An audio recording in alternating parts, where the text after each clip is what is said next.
తన సామర్థ్యం ఎమ్మెల్సీగా తనను గెలిపిస్తుందని ఉభయ గోదావరి జిల్లాల ఇండిపెండెంట్ ఎమ్మెల్సీ అభ్యర్థి శ్రీనివాస్ విష్ణు రాఘవులు ధీమా వ్యక్తం చేస్తున్నారు. పెద్దాపురం మున్సిపల్ కార్యాలయం వద్ద ఏర్పాటు చేసిన మీడియా సమావేశంలో ఆయన ఎన్నికల మేనిఫెస్టోను విడుదల చేశారు. ఈ సందర్భంగా ఆయన మాట్లాడుతూ 8 అంశాల మేనిఫెస్టో ద్వారా ఎమ్మెల్సీ ఎన్నికలకు తాను ముందుకు వెళ్తున్నట్లు చెప్పారు. నేను ఖచ్చితంగా పోటీలో ఉన్నాను.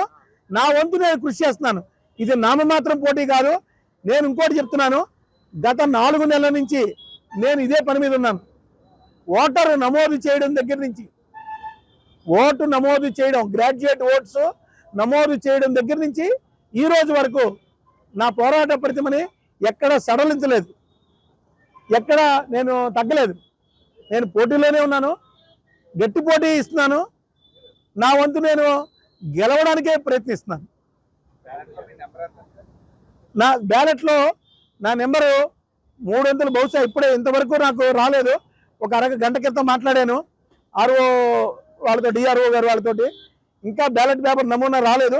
కాకపోతే మీకు ఇచ్చిన 35 మంది బరిలో ఉన్నారు. ఈ 35లో మీ నెంబర్ 33 అని చెప్పారు. 3 వంతులు 33 అయి ఉండొచ్చు. అది మళ్ళీ మీకు అందరికీ నేను ఒకవేళ మారితే 33 కాకుండా ఏదైనా మారితే మీ అందరికీ మళ్ళీ నేను తెలియజేస్తాను. ప్రస్తుతానికి బ్యాలెట్లో నా నెంబర్ 33 నెంబర్ ఎదురకుండా మొదటి ప్రాధాన్యత 1 అంకి వేసి విజ్ఞులైనటువంటి గ్రాడ్యుయేట్ సోదరమణులందరూ 33 గడిలో 1 నెంబర్ వేసి మొదటి ప్రాధాన్యతతోటి నన్ను గెలిపించాలని మీ అందరినీ విజ్ఞప్తి చేస్తున్నాను.